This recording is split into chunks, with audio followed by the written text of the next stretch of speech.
il dessine par rapport à la vidéo, ce qu'ils font de généreux. J'aime beaucoup ce que tu dégages. Tu vois ce que je veux dire? Plutôt elle fait un montage qui est magnifique, j'enlève l'image comme ça. C'est impossible, mais tu pourrais faire des clins d'œil ou des trucs. Moi je t'aime, moi je t'aime.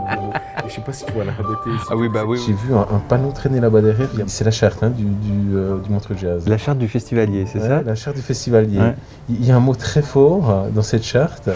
Tu vois lequel? L'amour, ouais. L'amour, c'est la générosité, l'amour, c'est la passion, l'amour, c'est être avec les autres, l'amour, c'est l'empathie, l'amour, c'est la communion, l'amour, c'est la compréhension, l'amour, c'est l'écoute, l'amour, c'est la curiosité.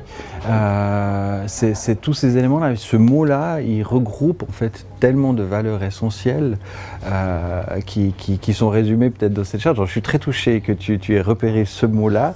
Et maintenant, ça me revient quand on a fait cette charte, se disant mais est-ce qu'on peut mettre un mot comme ça en fait pour quelque chose où on donne des règles finalement. Et moi je trouvais que c'était tellement beau parce que finalement on peut dire ouais, c'est un peu il nous parle d'amour machin etc. Puis je trouve que finalement mais pourquoi pas quoi et pourquoi pas et puis je trouve que on vit dans une époque ou dans des communautés où on se dit pas assez je t'aime où on n'est pas assez on va pas assez proche de l'autre. Il y a pas de mal pour un homme de pleurer, il y a pas de mal pour un homme d'avoir des sentiments. Alors moi je suis le premier, je dis peut-être chialer, peut-être avoir des sentiments, peut-être et voilà il faut et je trouve que c'est bon, ça fait juste du bien. Parce que c'est une sorte de lâcher prise par rapport à ces cadres qu'on veut parfois nous mettre. Donc si j'ai pu véhiculer ça dans cette charte, je suis très content. Donc on peut travailler avec amour, on peut... Mais il faut, c'est pas qu'on peut, c'est qu'il faut. Il faut travailler avec amour, tous les jours. Pour moi, quand j'ai quelqu'un en face de moi, j'ai un homme, une femme en face de moi, j'ai un être humain. Que ça soit pour un contrat difficile, que ça soit pour une négociation, que ça soit quelqu'un qui est fâché, qui est excédé. Parce que je sais pas, il y a un petit truc où je vois cette personne dans une autre circonstance. Tout d'un coup, je vois cette personne avec sa famille, je vois cette personne avec les gens qu'elle aime. Et puis je me dis, ben voilà, on a peut-être un désaccord, on est peut-être fâché sur le moment même. Mais c'est que passager finalement, parce que c'est une belle personne, quelle qu'elle soit, c'est une belle personne. L'authenticité, la vérité, la profondeur, c'est des valeurs humaines qui sont essentielles. Être soi-même, être vrai, tout simplement. Pas jouer un rôle, pas se mettre dans un costume. Puis moi, c'était un des trucs évidemment les plus importants pour moi quand Claude est décédé et que j'ai pris sa succession. C'était toujours de me dire, reste toi-même, quoi. Essaye pas, tout le monde essaye de t'amener à te comparer à Claude, ce qu'il était, ce qu'il faisait, etc.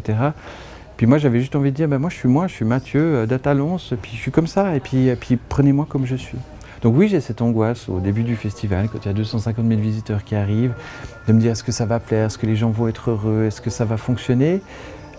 Mais aujourd'hui, je me suis doté de cette conviction d'un certain nombre de projets en disant je pars dans ce projet, j'y crois, pour un certain nombre de valeurs, et c'est mes valeurs, et c'est les valeurs du festival, j'y crois. Et je suis convaincu qu'il y a des gens qui vont adorer, il y a peut-être des gens qui vont détester. Et puis je me rends compte que quand on est dans cette confrontation en fait, d'une idée, parfois c'est encore plus valorisant. Plutôt que d'avoir 1000 personnes qui disent ouais c'est pas mal, t'en as peut-être 500 qui disent mais c'est extraordinaire. Et puis t'en as 500 qui disent ouais bon ça m'intéresse pas trop. En fait t'es beaucoup plus en adéquation avec ce que tu as voulu faire. Et ça c'est un long chemin que j'ai appris.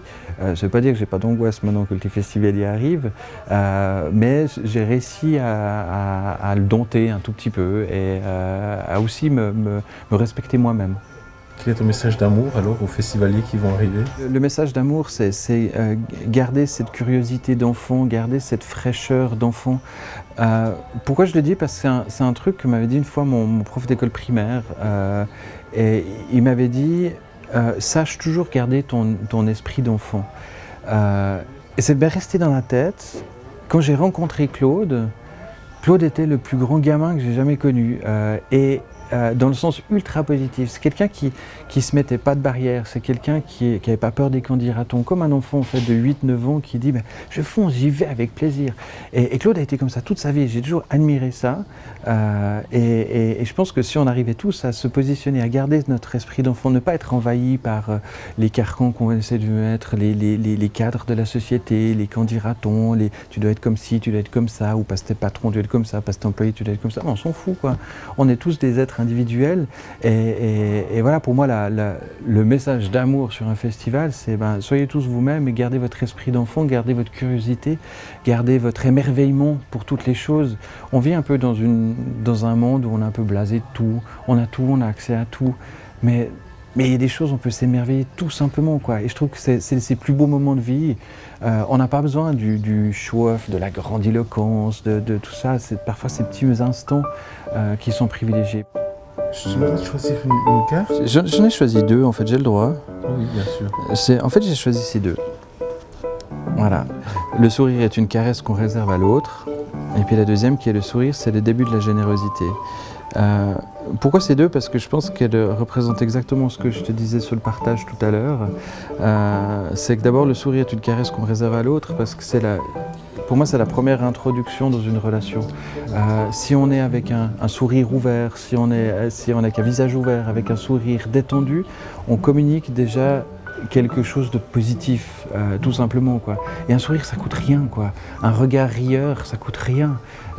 Et parfois, juste de faire ce petit regard rieur comme tu es en train de me faire, j'aime beaucoup avec ton petit regard rieur, ça débloque toutes les situations, quoi. Et sous ça, je trouve même. Donc, c'est la première caresse, ouais, parce que c'est la première main vers une relation tendre, en fait.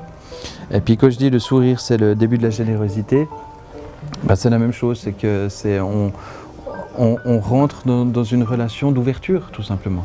Et l'ouverture, c'est la générosité, c'est l'empathie, c'est la compréhension, c'est la curiosité, c'est l'écoute, qui sont pour moi des valeurs humaines juste fondamentales. Non mais arrête de C'est sérieux. C'est vraiment un monstre. Moi aussi, j'ai adoré. Merci.